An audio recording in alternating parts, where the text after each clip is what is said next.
Group នឹងជម្រាបសួរបងប្អូនពុំមីងទាំងអស់គ្នាថ្ងៃនេះនឹងខ្ញុំឈ្មោះស្រីនោះមកធ្វើជាវីដេអូបង្ហាញទៅកាន់បងប្អូនពុំមីងដែលឆ្លាញ់និស័យខាងចិញ្ចឹមមន់ស្រែបងប្អូននេះដែរកសិដ្ឋានចិញ្ចឹមមន់ស្រែបែបលក្ខណៈវិលជុំខ្ញុំចិញ្ចឹមនៅក្នុងកសិដ្ឋានខ្ញុំនៅខេត្តកពតចឹងណាបងប្អូនចា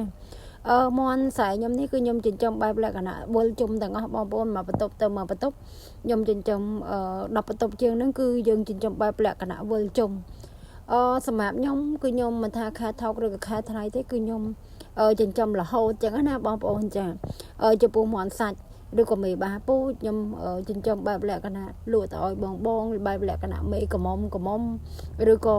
មន់ជាតុងចឹងណាបងប្អូនចាមន់នៅក្នុងកសិដ្ឋានខ្ញុំក៏មានភ្ញាស់កូនលក់ទៅឲ្យកសិករបែបលក្ខណៈវិលជុំដែរ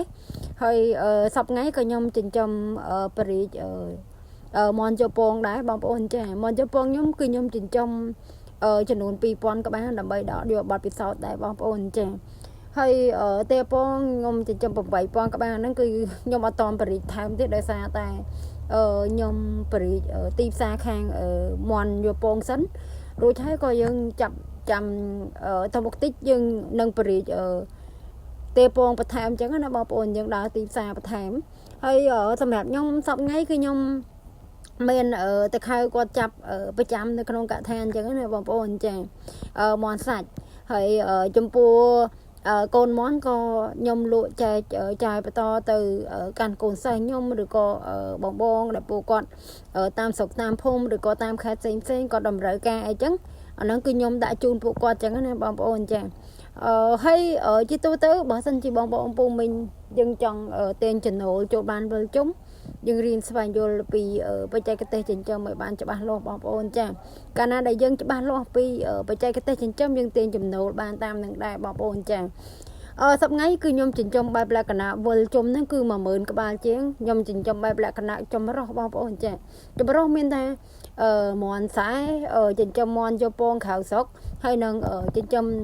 តែយកពងដែរចឹងណាបងប្អូនចាអញ្ចឹងគឺ3ហ្នឹងគឺខ្ញុំចិញ្ចឹមទាំងអស់ហើយក៏ចិញ្ចឹមគោដែរគោគឺយើងបែបលក្ខណៈបំពន់លក់បែបលក្ខណៈដើម្បីឲ្យវាមានសាច់ចឹងទៅយើងលក់ចេញចឹងណាបងប្អូនចាគោខ្ញុំក៏អត់ច្រើនដែរបងប្អូនខ្ញុំចិញ្ចឹមតិចតួចទេ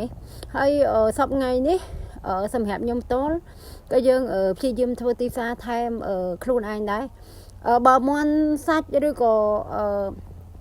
មន់សាច់គឺខ្ញុំមានតខៅគាត់ចាប់ប្រចាំនៅក្នុងកសិដ្ឋានបងប្អូនមិនថាខែថោកឬក៏ខែថ្លៃគឺគាត់ចាប់ប្រចាំរហូតចឹងណាបងប្អូនថាជាទូទៅដោយសារតែយើងចិញ្ចឹមយើងផ្គត់ផ្គង់ឲ្យពួកគាត់កាលណាដែលយើងចិញ្ចឹមមិនថាខែថោកឬក៏ខែថ្លៃមានឲ្យពួកគាត់រហូតចឹងណាបងប្អូនចាអញ្ចឹងពេលហ្នឹងគឺយើងពួកគាត់អត់តម្លាក់តម្លៃឬក៏តម្លាក់តម្លៃទីផ្សារបងប្អូនចាមន់ខ្ញុំនិយាយទៅធុងនេះគឺខ្ញុំរើសមេថ្មីដាក់មកធុងនឹងបន្តរហូតបងប្អូនលក់អស់ចឹងទៅខ្ញុំដាក់បន្តមករើសមេតាមបន្ទប់ផ្សេងយកមកដាក់បន្តទៀតចឹងណាបងប្អូនចាដើម្បី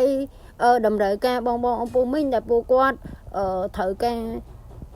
ទិញឡើងវិញចឹងណាបងប្អូនចាមិនថាមេបាពូជឬក៏អីផ្សេងយើងមានផ្គត់ផ្គង់នៅក្នុងកសិដ្ឋានដែរបងប្អូនចាបងឬក៏អ្នកចិត្តខាងក៏តម្រូវការចង់ទិញដូបាឬក៏អីផ្សេងមេអីចឹងសម្រាប់ខ្ញុំកសិដ្ឋានខ្ញុំគឺខ្ញុំមានលក់ជូនពួកគាត់នៅក្នុងតម្លៃសមរម្យដែរបងប្អូនចារស់ស៊ីអីក៏ដោយបងប្អូនឲ្យតែយើងរៀនស្វែងយល់ចេះពីបច្ចេកទេសចិញ្ចឹមកាលណាដែលយើងច្បាស់ទៅលើវាយើងចិញ្ចឹមទៅរលូននឹងជោគជ័យហើយយើងត្រូវកត់ត្រាចំណូលចំណាយឲ្យបានច្បាស់លាស់ចឹងណាបងប្អូនចា